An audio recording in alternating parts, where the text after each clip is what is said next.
Well, hello, everyone. Welcome back to another version of the Sobering Thought podcast.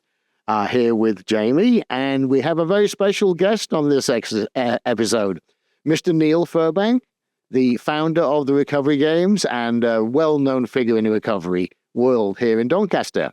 So, Neil, welcome. Thanks for having me, guys. And really, we wanted to talk to you about the Recovery Games. Okay. Can you tell us, the history of it all? Yeah, without a doubt. So the idea initially came from sort of the London Olympics, believe it or not. So 2012, there was a huge emphasis on sort of sense of community, volunteering, getting involved. But at the time, the groups I was working with didn't feel they were able to get involved. The families didn't feel they could get involved. They so much wanted to get involved in all these sort of community activities. So we started talking about sort of, positive things that they had from their childhood, their communities, that sense of community in itself. And we spoke about kind of the old galas, that used to happen. Yeah. A bit of welly throwing, egg tossing, and all those, real old school tug of war type things. But everybody felt part of it. And I think that was the thing they felt were missing. And it's not that those events weren't happening. It's just that they felt with the stigma around sort of their use, it severely impacted sort of them and their families' lives and what they could choose to do within their communities. So for me, that kind of set the ball rolling. It was kind of, how could we sort of combat that really? What can we do to sort of make a change with that? So that was kind of the seed was planted for the Recovery Games, really. I wanted to try and include all that sense of connection, that sense of community. I wanted to make recovery look really fun and attractive. That's always a good thing. We have so many people who early in recovery, well, how do I have fun without a drink in my hand? And it's wonderful to actually illustrate it's actually more fun. And you remember it the next day. Without a doubt. And so we had some of the ingredients. We weren't quite sure how to sort of mix it together. So I kind of formulated a little plan, speaking with the groups and some of your colleagues here from Sober Social. And we had a little plan.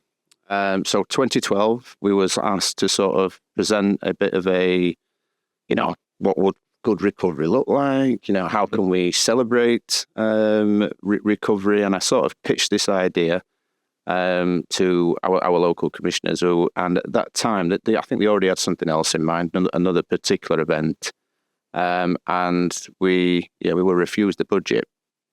And I understand on what the optics may have looked like, giving me some money just to allow addicts to come together and have a bit of fun. I think the wider picture was initially missed, but again, being a person that doesn't take no very very easily. Not you, Neil. Sure. It sounds like you may have worked with me in the past. I can be fairly bloody-minded. So I went away and I just kind of built on the idea, tried to refine it, and eventually there was some spare money within some particular funding pot, and my service manager at the time, Stuart, just sort of let me loose with a small pot of money. So 2013, the very first ever Recovery Games sort of went ahead.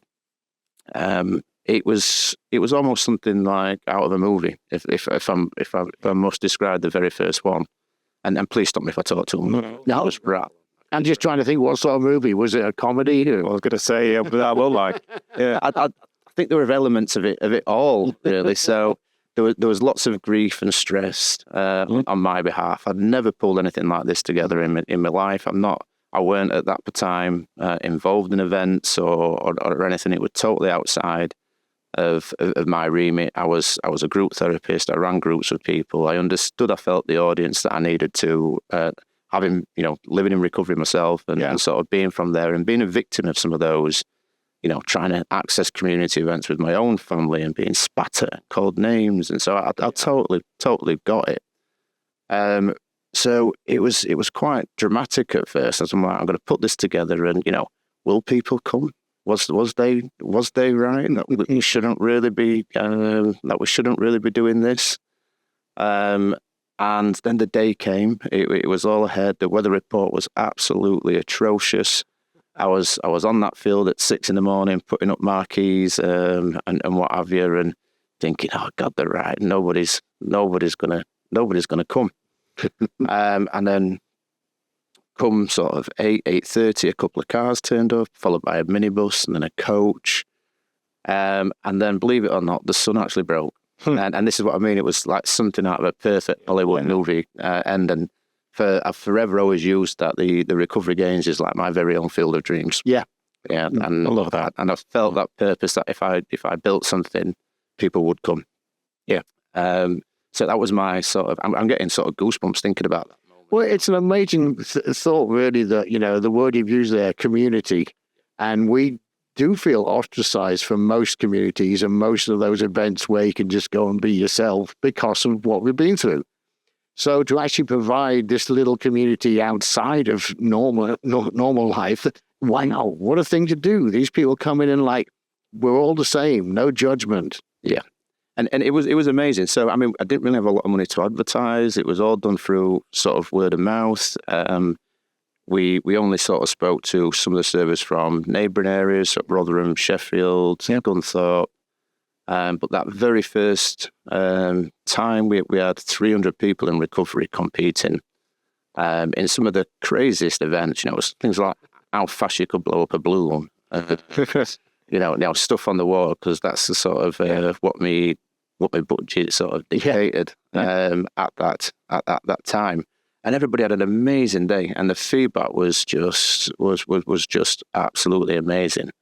So that just, I suppose, spurred me on to carry on with it.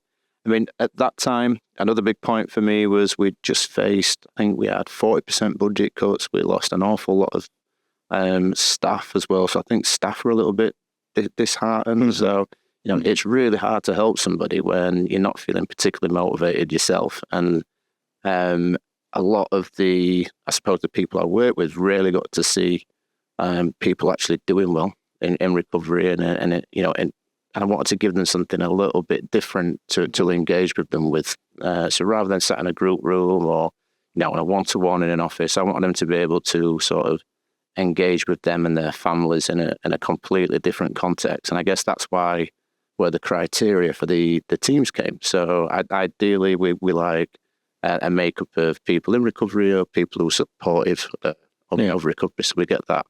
I think it's great that you look at it, you got a mixture of people who work in recovery and people who are actually, doing the program or whatever program they're doing.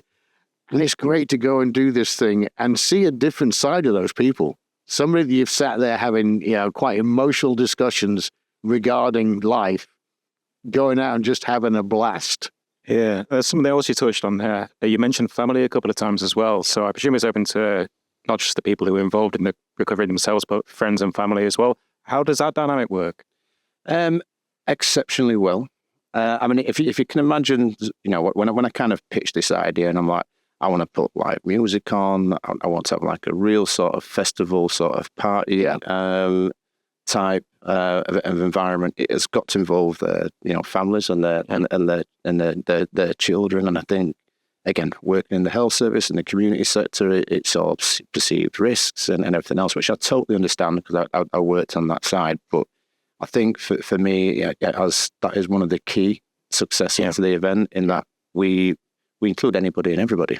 And when you think about recovery as a whole, recovery happens for me not within services, not within those support groups. It's back in the community and it's back whilst they're living those lives with their families. So it just made perfect sense that they should be included in this. It's great. Yes, they're called the Recovery Games. So many people there are in recovery. The times I've attended it, I didn't talk a lot about recovery. I just had fun with a bunch of cool people. Yeah. And to me, that's just wonderful in itself.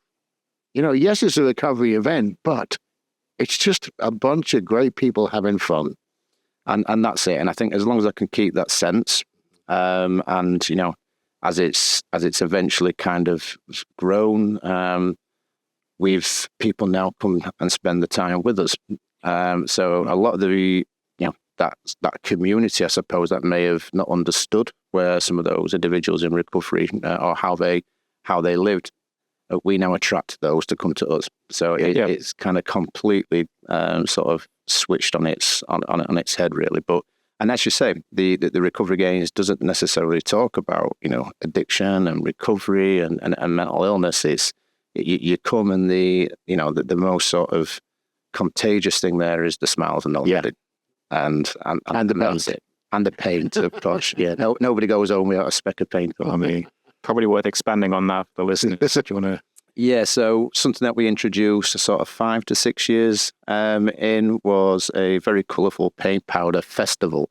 So I'd seen lots of different sort of types of its use with the holy paint powders and the colour runs, but I thought, you know, why can't we just throw it around, you know, blast each other with it whilst dancing to some great live music, and I think people almost come just for that particular. Oh, there are people I know who that's the highlight of the entire event for them, just getting covered in every colour under the sun. It's beautiful. And a byproduct with that is I've managed to introduce a perfectly safe and healthy way for people to enjoy powder in bags. Nice put. Nice put. So as it's grown, we've all seen it grow over these years. Are you finding now that you know, people outside of our community are really taking notice more? Maybe people, you know, within council officers and maybe people who are fund recovery programs are looking over and saying, "Wow, this is a cool thing."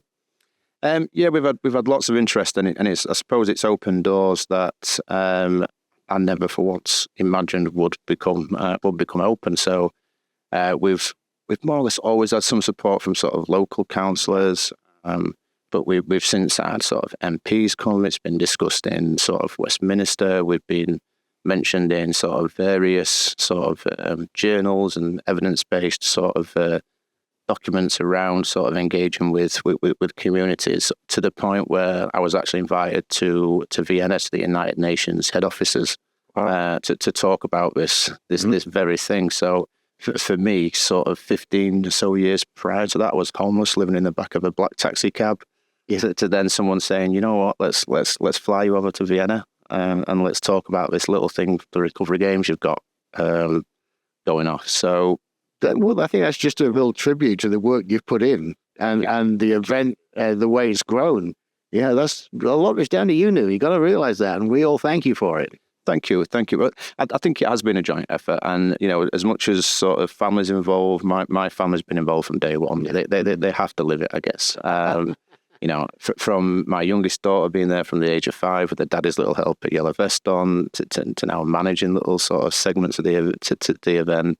You know, my eldest children are all there. My mother, you know, brothers, sisters, they all come along. I think 50% of the volunteer team is actually my family. But we talk about family again, and what an inspirational thing that is to see people coming. And as you said, you know, years ago you were living in the back of a taxi, you were homeless. You know, I've been in a similar situation, and just to now see my family look at me saying, "Wow, he's doing good. He's doing all right. He's having fun. He's smiling again." Yeah, and it's this kind of event that really brings those smiles out. It is, and I think there was a quote that came out from one of the events a couple of years ago, and this young man gratefully shared it, and it was that his daughter had been to the event with him, and she's gone to school, and they spoke about, you know, what did you do over the summer holidays, and she says, I got my dad back. We went to this event called the Recovery Games, and I actually saw my dad, and I've got my dad back. So. You know, it doesn't matter how many surveys we've got, how many questionnaires we get filled in about how much people enjoy the event. It's little sort of remarks like that means we must be doing something. Absolutely, yeah. So from the start of the event was more local. Yeah, now you get people coming from all over the country to join in. That's right. Yeah. So we started off as a sort of a little event in South Yorkshire. We now have teams travel from all over the UK. So the best story I've heard was a team from the Isle of Wight traveled 17 hours to come and compete in the in the game. So it just blows me away really that we just had this little local event, and now we've got teams that plan for it all the year round. Yeah. I think that's a great reflection on strong recovery, though. That people are willing to put that kind of effort in to join in an event that they know is going to be fun and is going to help them and others. That's a great reflection on the strength of their recovery. Without a doubt. And again, people have, and I've collected lots of little stories like this, because this is what sort of, when I'm feeling a little bit low, when I'm feeling a little bit down, and is it worth all the while? And I won't be asked that regularly, is it really worth the hassle, this, Neil? And I was like, have you seen the smiling, happy faces? So as stressed as I might look, and as such running around prior to it, the day just makes that sense there. But when people have messaged me and said, I'm going to remain sort of in recovery so I can come, that's your driving force. That's amazing. I don't think it's just the games that's the driving force. I think it's the connections that they've made there and the feeling, that they've got there. So we're showing a way that it could be emulated elsewhere. And just on that, you mentioned sort of stigma about 10, 15 minutes ago. So do you find that this is kind of breaking down those kind of stigmatized walls that we've all lived and experienced, and perhaps friends and family, again, I'll go back to that point, they will experience it in their own little way? Do you think maybe through promotion of this and speaking to the UN, it helps combat that stigma? Without a doubt. And so again, so how we've sort of transitioned over the last few years is we now get quite a significant amount of spectators and local communities. So people that don't even know what recovery is. Think, again, I'm going to have to go back to another little story, which was about 3 or 4 years into the recovery games. And where we host it is also a popular dog walking spot. It's a family retreat. So I felt it was the perfect location. And this lovely elderly lady came along with her little dog, and she was like, well, I must ask what this is about. What does recovery mean? So I explained to her that she was surrounded by, hundreds of ex-addicts and people in recovery. And all of a sudden she became really guarded. She picked up a dog, and she was like tucking him into a coat. She was like, oh my God, where are they? And I says, everywhere. You're surrounded by them. And you know what? In that very moment, her expression changed. She dropped the dog and she says, that is amazing. Yeah, I would have never have known. So it's those types of conversations that I've many times over the year, and I think we are really shining a spot onto individuals that people do get better, and I think we don't often see that. We don't often talk about that, and for a long time, I think personally, people in recovery have got better and they don't talk about it. They go off and they lead their lives, which is amazing. Well done, and credit to them for achieving what they've wanted to. But I think the more we talk about it, the more we're open about our experiences, where we've come from. People ultimately gain a better understanding. Well, also, if you look at media, worldwide media, national media, they'd always rather look for a bad news story. And maybe we should promote our good news story a little more. But you know what? I think we do okay. And I think we're good at what we do, and we enjoy what we do. And if people don't want to take notice, fine. But it's a beautiful thing when everyone is together doing that. It's amazing. I mean, again, another development we've seen over the last few years is big businesses and corporations sponsoring us.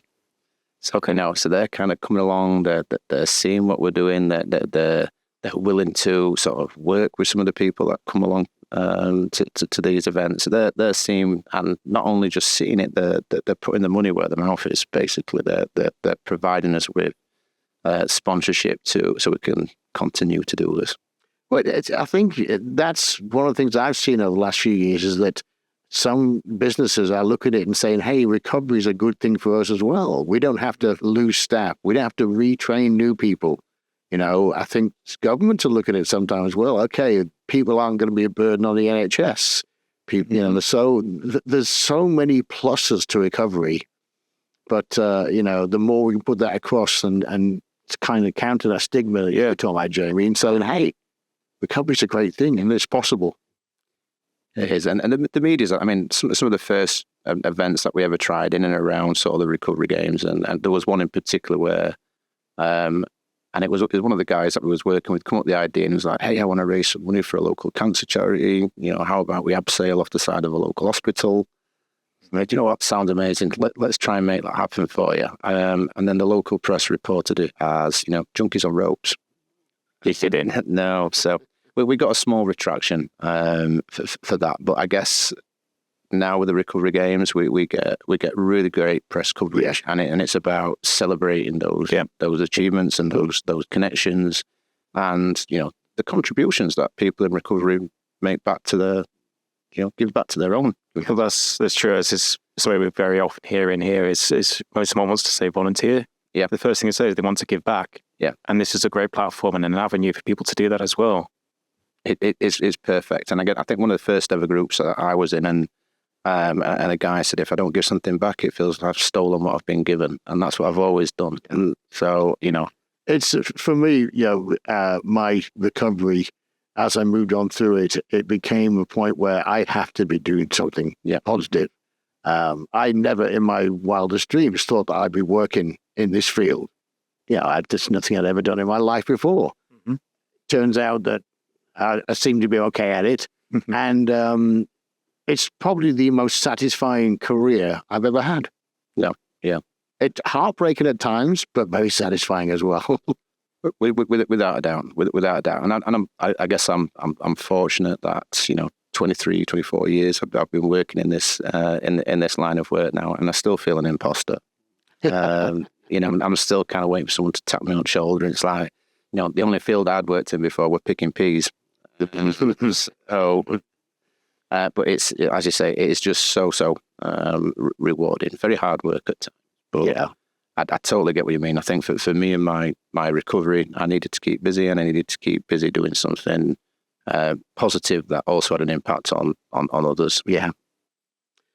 Great. Well, Neil, thank you so much for coming and joining us today. We've learned a lot about recovery games. I recommend everyone goes there. It's just an amazing special event. So, Jamie, Neil, good job. Very much. You very much indeed. Could I just say before we do go, obviously the date of this year's? Of course. Why don't you just tell us a bit more about what we can expect? All right. Okay. So the usual sort of fun, madness, lots of really large inflatable sort of devices. We've got some new ones this year, some old ones.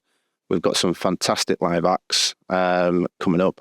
Can't share the names as yet, but hopefully in the next couple of weeks we're going to be able to do that. Fingers crossed. I think we've secured. We'd really like too. So yeah. So September the 13th. Recovery games. September 13th. Yeah, Hatfield Water Park. I was just going to ask where. Hopefully we'll see you all there. Have a good time, guys. Thanks for having me. Thank you. Yeah, cheers, Neil.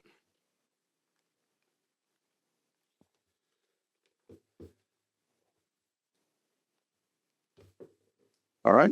Yeah. Cooper's recording.